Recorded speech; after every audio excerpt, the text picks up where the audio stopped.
It was a grey afternoon in late October, the kind of day when Portland's sky turns the colour of wet cement and the sidewalks glisten from a steady drizzle. Evelyn Harper, wrapped in a long beige coat and a burgundy scarf, pushed her shopping cart across the parking lot of a neighbourhood grocery store. At 60, she walked slowly but purposefully, her silver hair tucked neatly into a bun and her reading glasses perched low on her nose. As she approached the corner where the store met, the street, she noticed him for the third time that week, same spot, same posture. Lucas Bennett was seated on the curb beside a weathered backpack, his hoodie soaked and hands tucked into his sleeves for warmth. He didn't ask for money, didn't hold a sign, just sat there, eyes distant, as if waiting for time itself to pass him by. Evelyn hesitated. She had walked past him before. Everyone did. But that day something tugged at her, not pity but a quiet recognition. Loneliness has a scent, and Evelyn knew it well. Since her husband passed away 8 years earlier, she had lived alone in a modest house filled with books. Silence and the occasional call from her grown daughter, who lived 2 states away. She walked over. "Excuse me," she said, her voice soft but firm. "Are you hungry?" Lucas looked up slowly, cautious, as if unsure if she was talking to him or someone behind him. Yeah, a little. I just bought some fresh bread and soup. I don't mind sharing." He studied her face. She didn't look afraid, just tired. The kind of tired that didn't come from lack of sleep. "I don't want to bother you," he said, rubbing his hands together. "You wouldn't be," she replied. "There's a bench nearby, covered. We could sit." He nodded. Minutes later, they sat side by side on a small wooden bench under an awning near the store. Evelyn handed him a container of warm tomato soup and a small loaf of rosemary bread. They didn't talk much at first, just the sound of rain, the slurp of soup, and the occasional car passing by. Then Evelyn asked, "What's your name?" "Lucas," he said, clearing his throat. "Lucas Bennett." "I'm Evelyn Harper." They shook hands, an oddly formal gesture given the setting, but in that moment something passed between them. Not friendship, not yet, but something quieter, human. The next morning, Evelyn sat at her kitchen table, staring at a half-finished crossword puzzle and a mug of coffee that had long gone cold. The rain had stopped, but the sky outside remained dull, the kind of pale grey that made time feel suspended. She couldn't stop thinking about Lucas. He hadn't asked for anything. He hadn't even finished all the soup. But something about the quiet way he thanked her before walking away, as if he didn't expect to be treated with dignity, stayed with her. That night, sleep had been restless. She kept hearing his voice in fragments. "I don't want to bother you." Evelyn set her mug down and stood up abruptly. Her house was too quiet again, too clean, too orderly. The same routine, day in and day out, had begun to feel more like existing than living. She'd told herself for years that solitude suited her, but what if that wasn't entirely true? By early afternoon, she found herself back near the store. He was there again in the same spot. His hoodie was drier today, but he still looked exhausted in a way that sleep alone couldn't fix. "Lucas," she called gently. He looked up. She approached slowly, uncertain how to phrase what she'd been turning over in her mind for hours. "I've been thinking," she said, her hands folded tightly in front of her. "And I know this might sound strange, but would you like to come home with me? Just for a warm meal, maybe a shower. You don't have to stay." He blinked, confused. "You mean your house?" "I do," she said. "It's nothing fancy. Just quiet. But it's warm. And I could use some company, if you're comfortable with that." He didn't answer right away. She could see his hesitation, years of distrust, fear, and self-preservation flickering behind his eyes. Offers like this didn't happen to people like him. And when they did, they came with strings. "You're serious?" he asked finally. "I am." Lucas looked down at his hands, as if searching for a reason to say no. But all he could find was the cold, the damp sidewalk, and the echo of her kindness. He said quietly, "But just for dinner." "That's all I'm offering," she said with a faint smile. "For now." They walked together in silence through the tree-lined streets. Fallen leaves crunched under their feet. As they reached her front porch, Evelyn glanced at him. "You don't owe me anything," she said before opening the door. "Just your honesty and maybe a little trust." Lucas nodded slowly. I'll try. She opened the door. And just like that, two strangers stepped into the same house, both unaware of how profoundly that small decision would change everything. The smell of roasted chicken filled the modest, well-kept house as Lucas sat stiffly at the edge of a wooden dining chair, his eyes scanning the room. Evelyn's home was warm, not just in temperature but in presence. It smelled faintly of books and lavender. There were framed photos on the walls, a few plants near the window, and an old record player in the corner that looked like it hadn't been used in years. He wasn't sure where to put his hands. Evelyn moved gracefully around the kitchen, placing dishes on the table with practiced ease. "I wasn't sure what you liked," she said, "but I figured a real meal couldn't hurt." Lucas gave a small smile. "It's been a while since I sat at a table." They ate mostly in silence. Not because there was tension, but because neither knew what to say without intruding on the other's past. The clink of forks on plates and the soft hum of the refrigerator became their conversation. After dinner, Evelyn cleared the table and glanced toward the hallway. "I made up the tea." "Guest room," she said. "Fresh sheets, towels, the works, bathroom's right next to it. You're welcome to rest tonight, no pressure." Lucas hesitated. "I told you, just dinner." "I know," she interrupted gently, "but there's no shame in needing more than a meal." He looked down, ashamed. "You don't even know me." "That's true," Evelyn said, drying her hands with a dish towel. "But you didn't steal my purse, didn't lie to me, and didn't treat me like a fool. That already puts you ahead of half the people I've known." That made Lucas laugh. Not a big laugh, but the kind that surprises a person after too many hard days. She added more seriously, "There are a few house rules, though." He said, listening. 1. No drinking. No drugs. "I've seen what they do, and I won't tolerate them in my home." "Understood," he said quickly. 2. Respect the space. I don't need perfection, just consideration." He nodded again. "And 3, she paused, "you don't owe me anything. But if you decide to stay more than one night, I expect honesty. If you want to leave, say so. If you need help, ask. Deal?" Lucas looked her in the eye for the first time since stepping into the house. Deal. That night, as he lay on a real mattress for the first time in years, staring up at a ceiling that didn't leak or creak with strangers' footsteps, Lucas didn't sleep easily. His body was tired, but his mind raced. He didn't know what he'd walked into or how long it would last, but something about Evelyn, her quiet kindness, her calm presence, felt unfamiliar in the best possible way. And for the first time, in a long time, he allowed himself to wonder, what if things could actually be different? Lucas woke before sunrise. Old habits die hard. Years of sleeping outside had trained his body to rise with the light and listen for danger, even when none was present. For a moment, he lay still, blinking at the soft ceiling above. The sheets were clean. The room was quiet. The air smelled faintly of cinnamon and wood. He sat up, confused by the silence. Not the kind filled with threat, but the kind filled with peace. He wasn't used to that. Down the hall, Evelyn was already in the kitchen, pouring coffee into 2 mugs. She wore a knit cardigan over her nightgown, her hair still slightly undone. When Lucas entered, she looked up but didn't say much. Just pushed a mug toward him. "Milk's in the fridge," she said. "Thanks," he murmured, taking the cup carefully, as if afraid it might be taken back. That first morning passed in near silence, but by the 3rd day, they began talking over breakfast.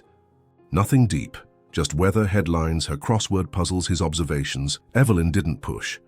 Lucas didn't retreat. By the end of the first week, an informal routine had formed. Lucas offered to sweep the leaves off the porch. Evelyn let him. He took out the trash. She cooked.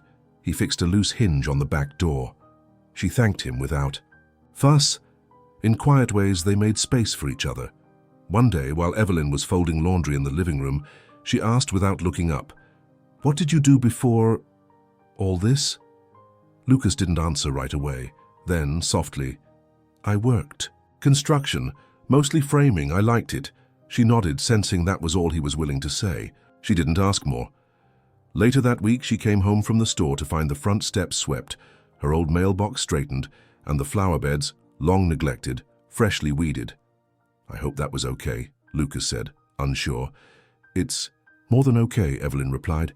"It's kind. They shared dinner that night at the table again, a little less like strangers. Lucas cracked a quiet joke about her overcooked green beans, and to his surprise, Evelyn laughed, really laughed. The sound echoed off the walls like something the house had been missing. That night, as they washed dishes side by side, Evelyn said quietly, "You don't have to fix everything." Lucas shrugged. "It's easier than fixing myself." Evelyn looked at him for a moment, then turned back to the dishes. "Lucas, one thing at a time." It was a crisp Saturday morning when Evelyn heard the knock at the door. She wasn't expecting anyone. Lucas was in the backyard, trimming overgrown branches near the fence. She wiped her hands on a dish towel and opened the front door to see her daughter, Rachel, standing on the porch, arms crossed, a travel bag at her feet. "Mom," Rachel said flatly, "you didn't mention you had a guest staying with you." Evelyn blinked, caught off guard. "Rachel, I wasn't expecting you." Clearly, they hugged briefly, awkwardly. Evelyn stepped aside to let her in, tension already rising like steam off pavement. Rachel looked around, her eyes scanning the house. "It looks different, cleaner maybe." "I've had help." "You mean him?" Rachel said, gesturing. Out the window toward Lucas, who hadn't noticed the visitor yet, Evelyn closed the door gently. "His name is Lucas, and yes, he's been helping around the house. I invited him to stay, temporarily." Rachel's voice dropped. "Are you serious? A homeless man, Mom? You let a stranger move in with you? That's dangerous, irresponsible." Evelyn's expression hardened, but she kept her voice calm. "He's not a danger. He's been respectful, thoughtful. He needed help, and so did I. I've been alone for years." "Faye could have called me," Rachel said sharply. "You live in California. You call once every couple of weeks. I didn't think you'd care." The words stung. Evelyn didn't say them to be cruel, only truthful. Rachel looked away suddenly, unsure. At that moment, Lucas stepped through the back door, wiping his hands on his jeans. He froze when he saw Rachel. Evelyn quickly bridged the moment. "Lucas, this is my daughter, Rachel. She just arrived." Lucas gave a polite nod. "Hi." Rachel didn't respond right away, then curtly, "Nice to meet you." An awkward silence settled. Lucas glanced at Evelyn, reading the room. "I'll give you two some space," he said, already heading back outside. When he was gone, Rachel turned back to her mother. "You don't even know his last name, do you?" "I do," Evelyn said. "It's Bennett." Rachel raised an eyebrow. "So what's the plan? Let him stay here forever?" "I don't have a plan," Evelyn admitted. "But for once, I'm doing what feels right instead of what feels safe." Rachel sat down heavily on the couch. "You're risking everything, Mom." Evelyn sat across from her. "I risked more by isolating myself for a decade. This house was a tomb. Lucas didn't save me, but he reminded me that I'm still alive." Rachel didn't respond. She just sat there, staring out the window toward the man in the yard, who, unknowingly, had shifted the center of her mother's world. Next few days passed with a quiet tension. Rachel stayed in the guest room that Lucas had been using. Evelyn offered it without hesitation, insisting Lucas could take the small pull-out couch in the den. He accepted, but something shifted. He spoke less, stayed outside longer, ate his meals quickly and alone. Evelyn noticed, but Rachel's presence seemed to widen a gap neither of them knew existed before. On the third evening, Evelyn found Lucas out back, sitting on an overturned bucket near the fence, staring into the dusk. "You okay?" she asked, holding 2 mugs of tea. He nodded but didn't look at her. Just needed air. She handed him a mug and sat down beside him on a low garden stool. They sipped in silence. Finally, Lucas said, "I don't want to cause trouble. Between you and your daughter." "You didn't," Evelyn replied softly. "She brought her own worries." He looked at her, doubtful. "She's right, though. I am a stranger. You don't owe me anything." Evelyn met his eyes. "Lucas, if you were just some man sleeping on my couch, this wouldn't be happening. You've been helping me, talking with me, sharing quiet with me. That means something." He was quiet for a long moment. Then, "Sometimes I still feel like I'm wearing someone else's skin. I'm pretending to be useful, but I'm still the guy who had nowhere to go." Evelyn turned toward him. "You know what I see? A man who shows up every day even when no one's asking him to. That counts." Lucas shook his head. You make it sound simple. It's not, but it's not nothing. Inside, Rachel watched from the kitchen window. She couldn't hear their words, but their body language said enough. The ease, the pauses, the careful trust. It unnerved her. She had always seen her mother as someone controlled, distant, reserved. But this version, the one sipping tea, on a stool next to a man she barely knew 6 weeks ago, was someone else entirely. That night, as Evelyn locked the back door, she noticed the dishes had already been washed. Lucas was asleep on the couch, covered with a neatly folded quilt she hadn't seen in years, one her husband used to use during winter. She paused, then quietly turned off the light. Maybe Rachel was right to worry. But for the first time in years, Evelyn wasn't afraid of change. She was afraid of going back. It started with a knock on the door, firm, repetitive, unfamiliar. Evelyn opened it cautiously, her reading glasses slipping down her nose. 2 uniformed police officers stood on the porch. "Ma'am," the older, one said, polite but direct, "we're looking for a man named Lucas Bennett. We received a report he might be staying here." Lucas, who had been in the kitchen drying dishes, froze. He couldn't hear the words, but he saw the uniforms, and he knew. Evelyn's chest tightened. "He's here. May I ask what this is about?" "Just a few questions," the younger officer said.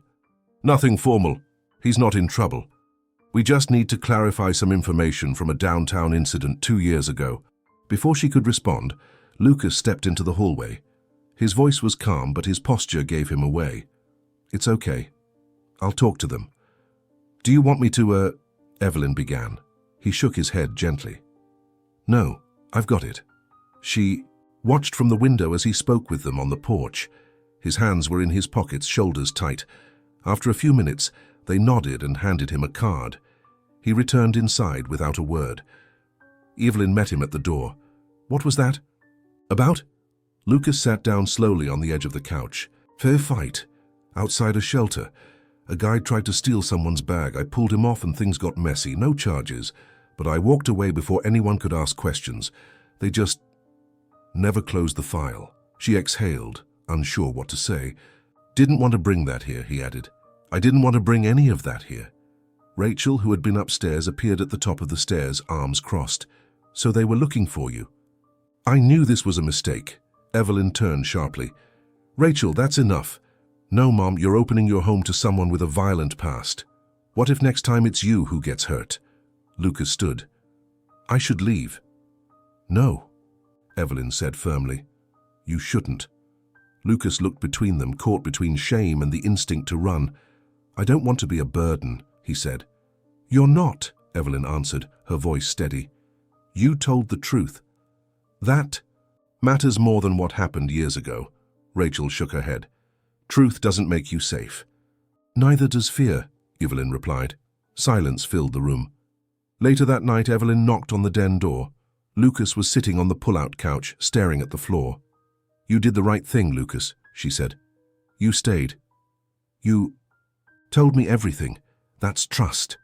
He looked up, his voice hoarse. "I thought I had lost this, whatever this is." "You didn't," she said quietly. "Not yet." And though the night pressed heavy on both of them, something in the air had shifted. The test hadn't broken their bond, it had revealed it.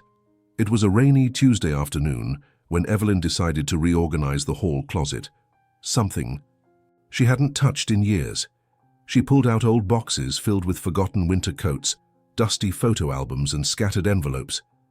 As she sorted through the clutter, her fingers landed on a small, unmarked box wrapped in yellowing paper. She recognized the handwriting immediately. Richard, her late husband. Inside, she found a folded letter dated 3 months before his passing, a time when the cancer had already begun to win. Hands trembling slightly, Evelyn sat down on the floor and opened it. "Evelyn, if you're reading this, I didn't get a chance to say everything I wanted. You've always taken care of others, your students, our daughter, me. But I hope when the silence becomes too heavy, that you let someone take care of you. Not out of pity, but because you deserve to be seen, to be heard, to matter in someone's everyday life. Don't close your heart to strangers. Sometimes, they become the ones who heal us in ways we never expected." Tears welled in her eyes. She pressed the letter to her chest and sat there in the dim hallway, the rain whispering against the windows. That evening, she placed the letter on the kitchen table. Lucas came in from the garage, wiping grease from his hands after fixing the loose hinge on the cabinet door. "You okay?" he asked, noticing her expression. "I found something," she said, sliding the letter toward him. "You don't have to read it, but I wanted you to see it." Lucas hesitated, then picked it up carefully. He read it slowly, twice. When he finally looked up, something flickered behind his eyes, something vulnerable. "He sounds like someone who knew you deeply," Lucas said. "He did," Evelyn replied softly. "But what struck me most is that he knew I might become someone who needed to be reminded to open up again." Lucas folded the letter and pushed it back toward her. "I don't know if I'm the kind of person he meant." "I think you are," she said. "Not because you're perfect, but because you see me, not as someone broken or fragile, just as I am." He looked away, swallowing hard. "You've given me more than I ever thought I'd have again. A place, a routine, a reason to try." They sat in silence, the weight of the moment stretching between them. Then Evelyn added, almost whispering, "Maybe we're both healing each other, slowly, quietly, and maybe that's enough." Lucas nodded, his voice barely audible. "Yeah, maybe it is." The email came late on a Thursday afternoon. Lucas was using Evelyn's old laptop at the kitchen table, helping her update her local library membership, when he noticed a message in his inbox, one he didn't recognize at first. The subject line read, "Apprenticeship opening, Weatherby Construction." He clicked. It was from a man named Frank Decker, a foreman he had worked with briefly 5 years earlier before everything unraveled. Frank had heard, through a former co-worker, that Lucas was getting back on his feet. A spot had opened on a long-term crew in Bend, Oregon. Paid training, housing for employees. A fresh start. "You've always been a damn good framer, Bennett," the email said. "If you're serious about rebuilding, here's your shot." Lucas stared at the screen, numb. He didn't tell Evelyn right away. That night, as they cleaned, up after dinner, Evelyn noticed his quietness. "You okay?" she asked, handing him a plate. "Just thinking," he replied. "About what?" He hesitated. Then, an offer came in. Construction job, out in Bend. They'd cover housing. "It's solid. It's real." Evelyn froze mid-dry. "That's great, isn't it?" "I think so," Lucas said, voice low. "I think it's what I wanted." She nodded, but her fingers gripped the dish towel tightly. "How long would you be gone?" "Maybe permanently," he said. "It's a full contract, could lead to more." A silence settled over them, not cold but heavy. Honest. Evelyn looked down at the sink. "You should go." Lucas turned toward her. "I haven't said yes yet, but you will. I don't want to just disappear on you," he said, voice hoarse. "I don't want this." He gestured to the house, the table, her, to feel like it didn't matter. She stepped closer. "It mattered, more than you know. But this job, it's a way forward. You deserve that." Lucas swallowed hard. "So do you," she gave a small smile, soft but tinged with sadness. "I've already had my life, Lucas. You're just getting yours back." They didn't hug. They didn't cry. But when Lucas went to bed that night, the couch never felt smaller. And when Evelyn turned out the kitchen light, she stood in the doorway a little longer than usual, watching the stillness settle around her, because sometimes love doesn't mean holding on. Sometimes it means knowing when to let go. 16 months had passed. The seasons had cycled twice through Evelyn's street, the maple tree in her front yard blooming, shedding, sleeping, then blooming again.